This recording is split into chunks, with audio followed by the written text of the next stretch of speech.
பிரியமானவர்களே, ஆண்டவராகிய இயேசு கிறிஸ்துவின் நாமத்தினாலே மீண்டும் இந்த வாய்ஸ் ஆஃப் காட் கிறிஸ்டியன் சேனலூடாக உங்களை சந்திப்பதிலே மிக்க மகிழ்ச்சி அடைகிறேன். இன்றைய தினத்திலும் ஒரு தேவ வார்த்தையினூடாக உங்களை சந்திக்க இருக்கும் நான் உங்கள் அன்பு சகோதரன் ஆண்டனி ஜேசன்.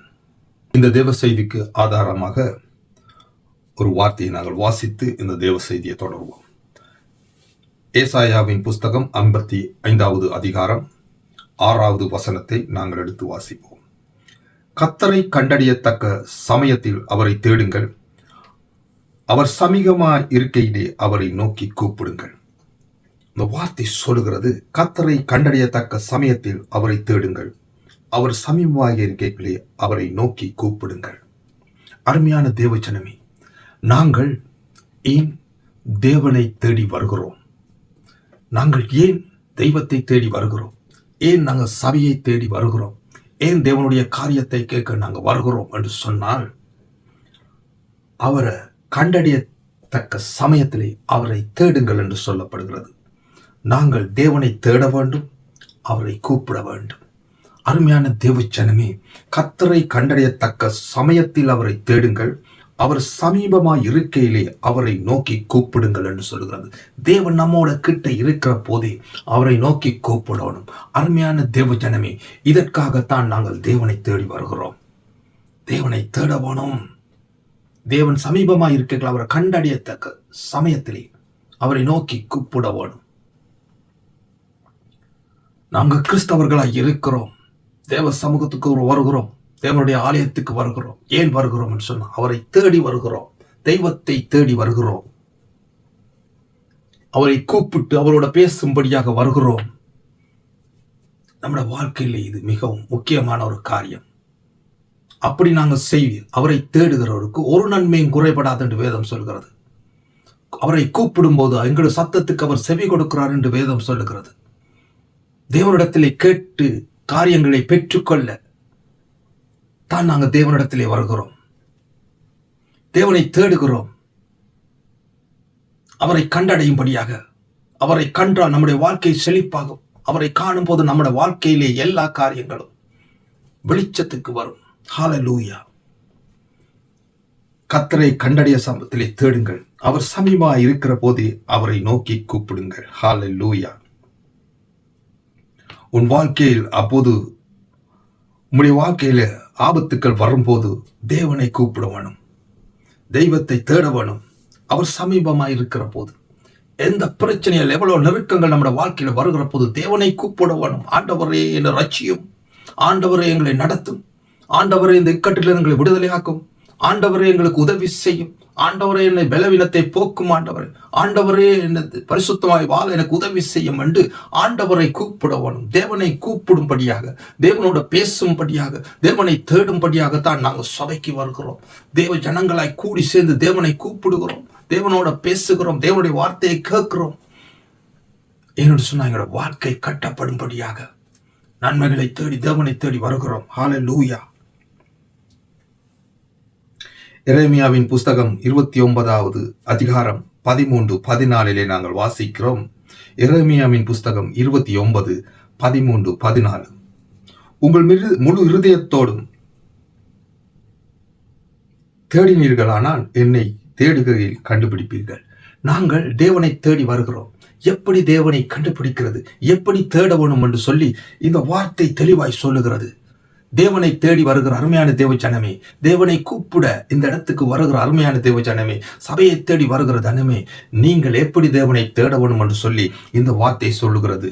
எரேமியா 29:13 சொல்லுகிறது, உங்கள் முழு இருதயத்தோடும் என்னை தேடினீர்களானால் என்னை தேடுகையில் கண்டுபிடிப்பீர்கள். எங்கள் முழு இருதயத்தோடும் தேவனை தேடணும். எங்கள் இருதயம் ஒரு பக்கமாய் போக வேணும். தேவனை தேடுகிற காரியத்திலே எங்கள் முழு இருதயமும் கவனம் செலுத்த வேணும். தேவனை தேடுகிறவன் முழு இருதயத்தோடும் தேட வேணும். அப்பத்தான் தேவனை கண்டடைவார்கள். அநேக பரிசுத்தவான்கள் நாங்கள் வேதத்திலே காணக்கூடிய அவர்கள் முழு இருதயத்தோடும் தேவனை தேடினார்கள். தேவன் அவர்களுக்கு வெளிப்பட்டார், அவர்களை வழி நடத்தி சென்றார். எல்லா இக்கட்டுகள் மத்தியில் அவர்களோடு கூட இருந்து அவருடைய சத்தத்தை கேட்டு தேவன் நடத்தி கொண்டு போனார். அருமையான தேவ ஜனமே, தேவனை முழு இருதயத்தோடும் தேட வேணும் என்று சொல்லுகிறது. அப்பதான் தேவனை கண்டுபிடிப்பீர்கள். தேவனை தேடி வருகிறீர்களா? முழு இருதயத்தோடும் அவரை தேடுங்கள். ஹல்லேலூயா. 14வது வசனம் சொல்லுகிறது, நான் உங்களுக்கு காணப்படுவேன் என்று கர்த்தர் சொல்லுகிறார். நாங்கள் முழு இருதயத்தோடும் தேடும் போது தேவன் எங்களுக்கு தோன்றுவார். நான் உங்களுக்கு காணப்படுவேன் என்று தேவன் சொல்லுகிறார். நான் உங்கள் சிறையிருப்பை திருப்பி, தேவனை தேடுகிற மனுஷனுடைய வாழ்க்கையில முதலாவது எங்கள் சிறையிருப்பை தேவன் திருப்புவார். தேவன் நம்மை கண்டார் என்று சொன்னா முதல் செய்கிற வேலை, என்னை சிறைப்படுத்தி வச்சிருக்க எல்லா காரியங்கள், எல்லா பாவ கட்டுக்களிலிருந்தும் எங்களை விடுதலையாக்குவார். தேவனை தேடி வருகிற போது, தேவனுடைய சமூகத்தை தேடி வந்து தேவனை முழு இருதயத்தோடு நீங்கள் தேடுகிற போது ஆண்டவர் உங்களுக்கு தென்பட்டு உங்கள் சிறையிருப்பை முதலாவது திருத்துவார். நான் உங்களுக்கு காணப்படுவேன் என்று கர்த்தர் சொல்லுகிறார். நான் உங்கள் சிறையிருப்பை திருப்பி, நான் உங்களை துரத்திவிட்ட எல்லா ஜாதிகளிலும் எல்லா இடங்களிலும் இருந்து உங்களை சேர்த்து, நான் உங்களை விலக்கியிருந்த ஸ்தலத்துக்கே உங்களை திரும்பி வர பண்ணுவேன் என்று கர்த்தர் சொல்லுகிறார். எப்படி செய்வார் என்று பாருங்க. நாங்கள் தேவன் நம்முடைய தேவன் நம்மை காணப்பட்ட உடனே கர்த்தர் நம்மை கண்டார் என்று சொன்னார். முதலாவது எங்களுடைய வாழ்க்கையில் இருக்க எல்லா சிறையிருப்பையும் திருப்பி, நான் துரத்தி விட்ட எல்லா இடங்களிலே யார் உங்களை ஒதுக்கி தள்ளி விட்டார்களோ, இவன் ஒரு பொல்லாத மனுஷன், இவன் ஒரு பாவி, இவன் ஒரு அக்கிரமாரக்காரன், இவன் சூது வஞ்சகை நிறைந்த மனுஷன், இவன் இப்படிப்பட்டவன் அப்படிப்பட்டவன், குலப்பாதவன், இவன் விபச்சாரக்காரன் என்று சொல்லி யாரெல்லாம் ஒதுக்கி விட்டார்களோ அந்த ஜனங்கள் மத்தியிலே உங்களை கொண்டு போவார். உன் சிறையிருப்பில் இருந்து உன்னை விடுதலையாக்கி, எங்கே நீங்க துரத்தப்பட்டீர்களோ, எங்கே ஒதுக்கப்பட்டீர்களோ, எங்கே உங்களை புறக்கணிக்கப்பட்டார்களோ அவர்கள் நடுவுலே உங்களை அழைத்து செல்லுவார். ஒரு பரிசுத்தவானாய், ஒரு தேவனுடைய பிள்ளைகள், ஒரு கர்த்தருடைய பிள்ளைகளாய், உண்மை பேசுகிற ஒரு மனுஷனாய் அவரை அழைத்து செல்ல அவர் நல்லவராய் இருக்கிறார். எப்படி நல்லவர்! தேவனை முழு இருதயத்தோடும், அருமையான தேவ ஜனமே, நீ எந்த பாவியா இருந்தாலும் பரவாயில்லை, எந்த அடிமத்தனத்தில் இருந்தாலும் பரவாயில்லை, தேவனை நீ முழு இருதயத்தோடு தேடுவீர் என்று சொன்னா உன்னுடைய சிறையிருப்புகள் அங்கே அகற்றப்படும். அந்த சிறையிருப்பில் இருந்து உன்னை திருப்புவார், உன்னை விடுதலையாக்குவார். அதான் அதன் அர்த்தம். உன்னை விடுதலையாக்குவார், முற்றிலும் விடுதலையாக்கி, நீ எங்கே தள்ளப்பட்டியோ, எங்கே ஒதுக்கப்பட்டியோ, எந்த சமுதாயத்தில் உன்னை புறக்கணிக்கப்பட்டியோ அந்த சமுதாயத்திலே கொண்டு உன்னை உயர்த்துவார். அருமையான தேவ ஜனங்களே, கர்த்தரை முழு இருதயத்தோடு நாங்கள் தேடணும். தேவனை முழு இருதயத்தோடு நாங்கள் தேடணும். ஹல்லேலூயா. Thank you Jesus. சங்கீதம் 32வது அதிகாரம் 6ஆம் வசனத்திலே இப்படி சொல்லப்படுகிறது. அடுத்தது சங்கீதம் 32 6வது வசனம். இதற்காக சகாயம் கிடக்கும் காலத்திலே பக்தியுள்ளவன் எவனும் உம்மை நோக்கி விண்ணப்பம் செய்வான். அடுத்தது நாங்க என்ன செய்யப்படணும் என்று சொல்லி அங்கே சொல்லப்படுகிறது. சிறையிருப்பிலே இருந்து எங்களை விடுதலையாக்கி எங்களை உயர்த்தி தேவன் கொண்டு போகிற போது நாங்கள் என்ன செய்ய வேணும் என்று சொல்லித்தான் நாங்கள் பார்க்கணும். தேவ சமூகத்திலே வருகிற போது, தேவனுடைய சபைக்கு வருகிற போது நான் என்ன செய்ய வேணும் என்ற காரியம் எங்கள் இருதயத்தில் இருக்கணும். தேவன் எங்களை விடுதலையாக்குவார். நிச்சயம் தேவனை தேடி முழு இருதயத்தோடும் தேடுகிற போது அவர் நம்மை விடுதலையாக்குவார். அது மாத்திரமில்லை, எங்கள் சிறையிருப்பில் இருந்து அவர் எங்களை மீட்டெடுத்து அவர் தெரிந்து கொள்ள இடத்துல எங்களை கொண்டு போய் நிறுத்துவார். எங்கே ஒதுக்கப்பட்டீர்களோ அந்த இடத்திலே நீங்க உயர்த்தப்படுவீர்கள். அப்படி நீங்க செய்து நீங்க வருகிற போது நாங்க என்ன செய்ய வேணும் என்று சொல்லி நினைவில் வைச்சிருக்கணும். இதற்காக சகாயம் கிடைக்கும் காலத்திலே பக்தி உள்ளவன் எவனும் உம்மை நோக்கி விண்ணப்பம் செய்ய கடவான். அப்பொழுது மிகுந்த ஜலப்பிரளயம் வந்தாலும் அது அவனை அணுகாது.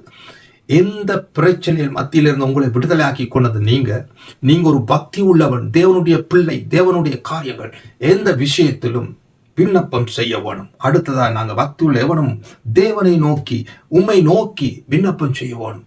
தேவனை நோக்கி விண்ணப்பம் செய்ய வேணும். ரட்சியும் கர்த்தாவே, ஜனங்களை ரட்சியும், விடுதலையாக்கும், பாதுகாத்துக் கொள்ளும் வந்தாலும், எந்த ஜனப்பிரளயம் வந்தாலும், எந்த காரியம் வந்தாலும், எந்த ஆபத்துகள் விபத்துகள் வந்தாலும் தேவன் நம்மை காணிப்பார். விண்ணப்பத்தை ஸ்தோத்திரத்தோடு தெரியப்படுத்துங்கள் என்று சொல்லுகிறார். ஆண்டவருக்கு நாங்கள் விண்ணப்பம் செய்யணும். அடுத்த கட்டம் வரவோனும், உண்மை இருதயத்தோடு தேவனை தேடணும், முழு இருதயத்தோடு தேடணும், தேவனை தேடவோனும், தேவனை கூப்பிடவோனும், முழு இருதயத்தோடும் தேவனை தேடவோனும். சிறையிருப்பை மாத்தின பிறகு தேவனிடத்திலே நாங்கள் விண்ணப்பம் செய்யவோனும், விண்ணப்பம் பண்ணவோனும். ஹல்லேலூயா. ஜபங்களை ஏறெடுக்கணும், கர்த்தரிடத்திலே ஸ்தோத்திரத்தோடு தெரியப்படுத்தோடும். இந்த காரியங்கள் எங்கள் வாழ்க்கையிலே வரவோனும்.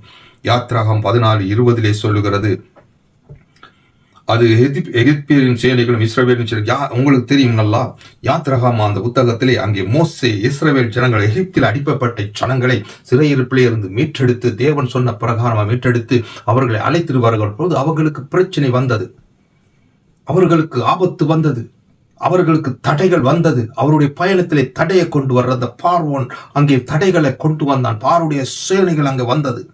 அந்த எல்லாவற்றிலும் இருந்து அவர்கள் காக்கப்பட்ட காரணம் அவங்க விண்ணப்பம் பண்ணினார்கள். ஹல்லேலூயா. 20 யாத்ராகமம் 14:20 சொல்லப்படுகிறது, அது எகிப்தியரின் சேனையும் இஸ்ரவேலின் சேனையும் முழுவதும் ஒன்றை ஒன்று சேராதபடிக்கு அவைகள் நடுகளே வந்து நின்று எகிப்தியருக்கு அது மேகமும் அந்தகாரமாய் இருந்தது, இஸ்ரவேலருக்கு அது இரவை வெளிச்சமாக்கின்றது. ஆண்டவர் அந்த சூரியனை சந்திரனையும் அங்கே அவர்களுக்கு இருளாகவும் எங்களுக்கு வெளிச்சமா இஸ்ரவேல் ஜனங்களுக்கு வெளிச்சமாக்கி அவர் நடுவிலே வந்து நின்றார்.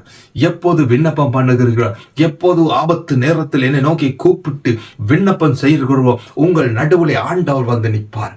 உங்களுக்கு வர்ற எதிர்ப்புகள், உங்களை நோக்கி வர்ற தொடர்ந்து வர்ற காரியங்களை எல்லாவற்றுக்கும் தடையை உண்டும்படியாக தேவன் நடுவராய் நின்று அவர்களுக்கு இருளாகவும் எங்களுக்கு வெளிச்சமாகவும் தேவன் காணப்படுவார். அருமையான தேவ ஜனமே, தேவனை தேடி வருகிற ஜனங்களை, தேவனை கூப்பிட்டு முழு இருதயத்துடன் தேடுகிற ஜனங்களுக்கு எவ்வளவு ஆசீர்வாதங்கள் அங்கே இருக்கிறது என்று சொல்லி பாருங்கள். தேவனை கூப்பிட்டார்கள். அடிமைத்தனத்தில் இருக்கிற போது இஸ்ரவேல் ஜனங்களுடைய கூக்குரல் தேவனிடத்திலே கேட்கப்பட்டது. அவர்கள் விண்ணப்பத்தை கேட்டு ஆண்டவர் அவர்களை விடுதலையாக்கி கொண்டு வருகிறார். விடுதலையாக்கி கொண்டு வருகிற போது வருகிற ஆபத்துக்கள் பிரச்சனைகளுக்கு மத்தியில அவர் நடுவராய் வந்து நின்றார். என் தேவன் எப்போதும் எங்களை கைவிட போற தேவன் இல்லை. எங்களை அழைத்த தேவன் உண்மை உள்ள தேவன். அவர் எங்களை முட்டிய பரியந்து நடத்துவார். நீ தேவனை தேடி தேவனை கண்டுபிடித்தா உன் வாழ்க்கையிலே வெளிச்சம்தான் காணப்படும். இருள் சூழாத உன்னுடைய வாழ்க்கையிலே வெளிச்சம் காணப்படும் என்று சொன்னா தேவனை முழு இருதயத்தோடு தேடணும். ஹல்லேலூயா. இஸ்ரவேல் ஜனங்கள் நடுவிலே தேவன் வந்து நின்றார்.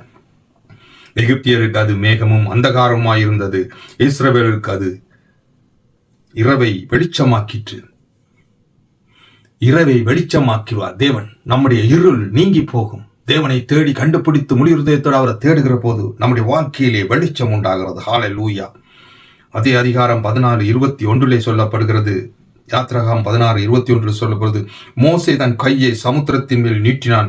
அப்பொழுது கர்த்தர் முழுவதும் பலத்த கீழ்காற்றை உண்டு பண்ணி சமுத்திரம் ஒதுங்கும்படி செய்து அதை வற்றாந்தரையை போல பண்ணினார். ஜலம் பிளந்து பிரிந்து போயிற்று. சமுத்திரத்திலே மோசே வழி இல்லை, நடுவுல பெரும் சமுத்திரம். பின்னுக்கு பார்வோனுடைய சேனைகள் துரத்தி வருகிறது. போக வழி இல்லாமல் இருக்கிற போது அங்க மோசே தன்னுடைய கையை நீட்டினான் என்று சொல்ல பாக்குறது. மோசே தன் கையை நீட்டினான். சமுத்திரத்தை அங்க ஆண்டவர் ஒரு காத்தை அனுப்புவார். ஆண்டவர் பிரச்சனை மத்தியில கடந்து போக வழி இல்லாமல் தடுமாறுகிற போது ஆண்டவர் கீழ்காத்தை அனுப்பி ஜலத்தை 2ஆக பிரிக்கப்பட்டு அந்த சமுத்திரத்தை 2ஆக பிரித்து அந்த ஜனங்களை நடந்து செல்ல வழியை உண்டு பண்ணுவார். ஆண்டவருடைய சமூகத்திலே வளர்ற பிள்ளை, ஆண்டவரை முழு இருதயத்தோடு தேடுற ஜனங்களுடைய வாழ்க்கையில தடைகள் வருகிற போது அந்த தடைகளை பிளந்து நடக்கத்தக்கதான வழிகளை உண்டு பார்க்கிற தேவனாய் இருக்கிறார். தேவனை முழு இருதயத்தோடு தேடும் போது நம்முடைய வாழ்க்கையிலே வருகிற தடைகள் எல்லாவற்றிலும் இருந்து தேவன் எங்களுக்கு வழியை உண்டு பண்ணி கொண்டு இருக்கிறார். நமக்கு பாதை காட்டுறவராய் இருக்கிறார். பகலிலே மேக ஸ்தம்பமும் இரவிலே வெளிச்சம் உண்டு பண்ணும்படியாக தேவன் அங்கே இஸ்ரவேல் ஜனங்களை நடத்தினது போல நம்முடைய வழிகளிலே தேவன் நிற்பார். ஹல்லேலூயா. நம்முடைய வழிகளிலே தேவன் சரியாய் நின்று எங்களை நடத்துவார். ஹல்லேலூயா. Thank you Jesus. ஹல்லேலூயா. யாத்ராகமம் 14 அதிகாரம் 28 வசனம் சொல்லுகிறது. யாத்ராகமம் 14:28 இப்படி சொல்லப்படுகிறது, ஜலம் திரும்பி வந்து ரதங்களையும் குதிரைகளையும் அவர்களை பின்னாக சமுத்திரத்தில் பிரவேசித்திருந்த பார்வோனுடைய இராணுவம் அனைத்தையும் மூடிக்கொண்டது. அவர்களில் ஒருவனையும் தப்பவில்லை. நம்மை துரத்தி வருகிற, நம்மை பின்தொண்டு வருகிற காரியங்களை எல்லாவற்றையும் தேவன் அழித்து போடுவார். நமக்கு பின்தொண்டு வருகிற சத்துருவின் செயல்கள் எல்லாவற்றையும் தேவன் அழித்து போடுவார். கடலை பிளந்து நடத்தி கொண்டு வர்ற ஜனங்கள், இவர்கள் கரை சென்றோடனே அங்கே பின்னுக்கு வந்த இராணுவம், அங்கே பார்வோனுடைய படைகள் எல்லாவற்றையும் அங்கே சமுத்திரத்தினாலே மூடி அழிச்சு போட்டார். நம்மை பின்தொண்டு வர்ற காரியங்கள், பொல்லாத காரியங்கள், நம்மை பின்தொடர பாவ காரியங்கள், நம்மை வாழ விடாதபடி நம்மை சின்ன பின்னாமல் சூனிய காரியங்கள், பொல்லாத காரியங்கள் எல்லாவற்றையும் இயேசுவின் நாமத்தினாலே அழித்து போட வல்லமுள்ள தேவன். நாமை தேடி நாம கண்டுபிடிக்கிற தேவன். நாங்கள் தேவனை தேடினோம், தேவனை கண்டுபிடித்தோம், தேவனை முழு இருதயத்தோட தேடினோம். அவர் நம்மை சிறையிறைத்து திருப்பி நம்மை கொண்டு வந்தார். அப்படி கொண்டு வந்த தேவன் நமக்கு பின்தொண்டு வர்ற காரியங்கள், பாவ காரியங்கள் நம்மை பின்தொடர்ந்து வருகிறதா, பொல்லாத காரியங்கள் நம்ம பின்தொடர்கிறதா, முந்தி நாங்கள் செய்த காரியங்களை பின்தொடர்ந்து வருகிறதா, அது எல்லாவற்றையும் அழிக்க வல்ல தேவன் நம்முடைய தேவனாய் இருக்கிறார். பார்வோனுடைய சேனைகளை எல்லாவற்றிலே சமுத்திரத்திலே அழித்து போட்டார். ஹல்லேலூயா. எபிரேயர் 11:30 சொல்லப்படுகிறது, விசுவாசத்தினாலே எரிகோ பட்டணத்தில் மதில்கள் 7 நாள் சுற்றி வரப்பட்டது, அது விடைந்தது. அங்கே யோசுவாயும் அவருடைய சேனைகளும் அங்கே சொல்லி அங்கே இஸ்ரவேலில் இந்த அடிமைத்தனத்தை வெளியாகி வந்த ஜனங்களை கொண்டு போய்க்கல. அடுத்த தடை அங்கு இருந்தது என்ன தெரியுமா? எரிகோ பட்டணத்தின் மதில்கள். அந்த மதில்களை உடைத்து அங்காலே முன்னேறி செல்லப்படாது முடியாது. அந்த மதில்களை எல்லாம் அவர்கள் 7 நாட்கள் பொறுமையோடு அங்கே சுத்தி வந்த போது அங்கே தேவன் கிரியை செய்தார். அதையெல்லாம் தரைமட்டமாக்கி அதை கடந்து செல்ல எரிக்கோவை, நமக்கு முன்பதாக இருக்கிற எரிக்கோக்களை எல்லாம் தேவன் தகர்த்து போடுவார். நாங்கள் உண்மையாய் தேவனை தேடணும், உண்மையாய் கூப்பிடணும், முழு இருதயத்தோடு அவரை தேடணும். அப்படி செய்கிற போது நமக்கு முன்பாக என்னென்ன காரியங்கள் இருக்கோ, என்னென்ன தடைகள் இருக்கோ, அந்த தடைகள் யாவையும் தகர்த்தெறிந்து போடுவார். அது எந்த எரிக்கோவாய் இருந்தாலும் அந்த தடைகளை தாண்டி செல்ல தேவன் நமக்கு உதவி செய்வார். ஹல்லேலூயா. அருமையான தேவ ஜனமே, நாம் தேடி நாங்கள் கண்டுபிடிச்ச தெய்வம் நல்ல தெய்வனாய் இருக்கிறார். எங்கள் சிறையிறைப்பை திருப்பி எல்லாவற்றையும் மாற்றி சரியான பாதையிலே நடத்தி கொண்டு போக வல்லமுள்ள தேவனாய் இருக்கிறார். ஹல்லேலூயா. எரேமியாவின் புஸ்தகம் 33:30 இப்படி சொல்லப்படுகிறது, என்னை நோக்கி கூப்பிடு, அப்பொழுது நான் உனக்கு உத்தரவு கொடுத்து நீ அறியாததும் உனக்கு எட்டாததுமான பெரிய காரியங்களை உனக்கு செய்வேன் என்று சொல்லுகிறது. ஹல்லேலூயா. என்னை நோக்கி கூப்பிடு, நான் உனக்கு உத்தரவு கொடுத்து நீ அறியாததும் உனக்கு எட்டாததுமான பெரிய காரியங்களை செய்வேன் என்று உனக்கு அறிவிப்பேன். அருமையான தேவ ஜனமே, தேவனை தேடி வருகிறதான் நாம் என்ன செய்ய வேணும் என்று கேட்கிற போது தேவனை தேடி வந்து நாங்கள் தேவனை தேட வேணும், தேவனை கூப்பிட வேணும், முழு இருதயத்தோடும் தேவனை தேட வேணும். அப்போது அவர் நம் சிறையிருப்புகளில் இருந்து நம்மை விடுதலையாக்கி எல்லா தடைகளையும் மீறி நம்மை வழி நடத்தி கொண்டு செல்லுகிறார். ஹல்லேலூயா. அப்போது அப்படி நடத்தி கொண்டுகிற போது நம்முடைய வாழ்க்கையிலே எரேமியா 33:3 சொல்லுகிறது, என்னை நோக்கி கூப்பிடு, அப்பொழுது நான் உனக்கு உத்தரவு கொடுத்து நீ அறியாததும் உனக்கு எட்டாததுமான பெரிய காரியங்களை உனக்கு அறிவிப்பேன். தேவனை நோக்கி கூப்பிடுகிறது, தேவனை தேடி தேவனை நோக்கி கூப்பிடுவருடைய வாழ்க்கையில நாங்கள் அறியாத, எங்களுக்கு எட்டாத பெரிய காரியங்களை அவர் செய்வார். நீ நோக்கி கூப்பிடு, அப்பொழுது நான் உனக்கு உத்தரவு கொடுத்து தேவன் நாம கூப்பிடுற சத்தத்துக்கு பதில் கொடுப்பார். ஹல்லேலூயா. நீ அறியாததும் நாங்கள் அறியாத காரியங்களையும் எனக்கு எட்டாத காரியங்களும் நாங்கள் நினைச்சு கூட பார்க்காத காரியங்களை நம்முடைய வாழ்க்கையிலே தேவன் செய்ய வல்லவராய் இருக்கிறார். தேவனை தேடுகிற போது, தேவனை தேடி கண்டடிக்கிற மனுஷனுடைய வாழ்க்கையிலே இந்த காரியங்கள் நடக்கும். நான் அங்க நினைச்சிருக்க மாட்டோம், இந்த தேசத்திலே வந்து நின்று நாங்கள் இப்படி ஆசீர்வாதமாய் நாங்கள் இருப்போம் என்று நாங்கள் நினைத்திருக்க மாட்டோம். ஆனால் நாங்கள் தேவனை தேடி தேவனை கண்டுபிடித்த பிறகு தேவன் நமக்கு காட்டின பாதைகளை நாங்கள் நினைச்சு ஆச்சரியமான வழிகளிலே எங்களை வழிநடத்தி கொண்டு செல்லுகிறார். அந்த தேவன் சதாகாலம் ஒரு நல்ல தேவனாய் இருக்கிறார். நமக்கு அறியாத காரியங்கள், நமக்கு எட்டாத காரியங்கள், பெரிய காரியங்கள், சின்ன காரியங்கள் இல்லை, நாங்கள் நினைச்சு கூட செய்ய முடியாத காரியங்களை தேவன் நம்மை கொண்டு செய்கிறார் என்று சொன்னால் நாங்கள் உண்மையாய் தேவனை முழு இருதயத்தோடு தேவனை தேடினோம், தேவனை கண்டடைந்தோம், தேவனுடைய வழிகளிலே நடந்தோம், எல்லா சிறையிருப்பிலிருந்து மீட்டு தேவன் எங்களை வழி நடத்தி கொண்டு சென்றபடியினால் இந்த மாதிரி காரியங்கள் நம்முடைய வாழ்க்கையிலே நடக்கிறது. இதை நாங்கள் சாட்சியாய் சொல்லக்கூடும், ஒரு சாட்சியாய் சொல்லக்கூடும். இந்த லண்டன் தேசத்துக்கு நாங்கள் வருகிற போது 7 பவுண்ட் காசும் ஒரு ஷாப்பிங் பேக்ல 2 டிஷர்ட்டோட வந்து இறங்கின நான். எனக்கு பிள்ளைகள் 4 பிள்ளைகள் எல்லாம் திருமணம் செய்து தேவனுடைய ஊழியங்களை செய்து ஒரு வழியிலே தேவன் எங்களை எல்லாரையும் காத்து வழி நடத்தி இருக்கிறார். அது மாத்திரமில்லை, இந்த விதத்திலும் தகுதி இல்லாத எங்களை கொண்டு தேவன் பெரிய காரியங்களை செய்திருக்கிறார். ஆண்டவர் சந்தர்ப்பம் கிடைக்கிற போது அந்த காரியங்களை நான் சொல்ல ஆயத்தமாயிருக்கிறேன்.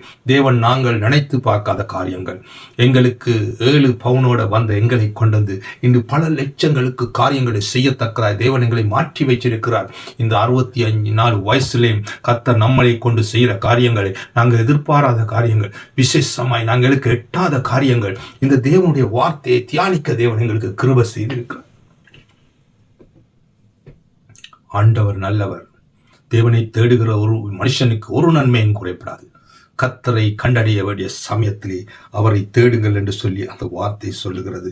அருமையான தேவ ஜனமே, நாங்கள் ஆராதிக்கிற தேவன் இன்னார் என்பதை நாங்கள் அறிந்திருக்கிறோம்.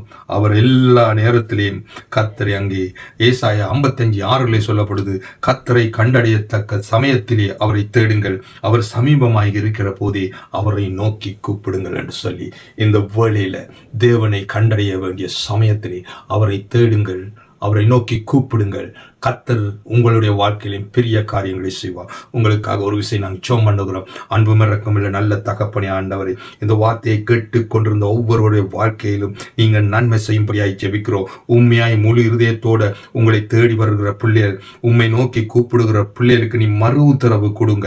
அவர்கள் எட்டாதும் அவர்கள் ஆண்டவரை நினைக்காத காரியங்கள் அவர்களுடைய வாழ்க்கையில் செய்து கொடுக்கும்படியாய் ஜெபிக்கிறோம். அவர்கள் சிறையிருப்பை மாற்றி தேவனுடைய ராஜ்யத்துக்கு அழைத்து செல்ல வாசல்கள் திறக்கப்படும்படியாய் ஜெபிக்கிறோம். சத்தியத்தை அறியுங்கள், சத்தியம் உங்களை விடுதலையாக்கும் என்று சொன்ன பிரகாரமாய் இந்த சத்தியத்தை அறிந்து ஆண்டவரை உண்மையாய் உம்மை தேட ஒப்புக் கொடுக்கிற ஒவ்வொரு பிள்ளைகளையும் நீர் ஆசீர்வதிக்கும்படியாய் ஜெபிக்கிறோம். இயேசுவின் நாமத்தினால் இந்த வார்த்தைகளை ஒப்புக் கொடுத்து ஜெபம் கேட்டு நிற்கிற எங்கள் நல்ல பிதாவே. ஆம் பிரியமானவர்களே, மீண்டும் ஒரு வாய்ஸ் ஆஃப் காட் கிறிஸ்டியன் சேனலினூடாக ஒரு தேவி செய்தியினூடாக உங்களிடமிருந்து சந்திக்கும் வரை உங்களிடத்திலிருந்து விடைபெற்று செல்லும் நான் உங்கள் அன்பு சகோதரன் Antony Jason. God bless you.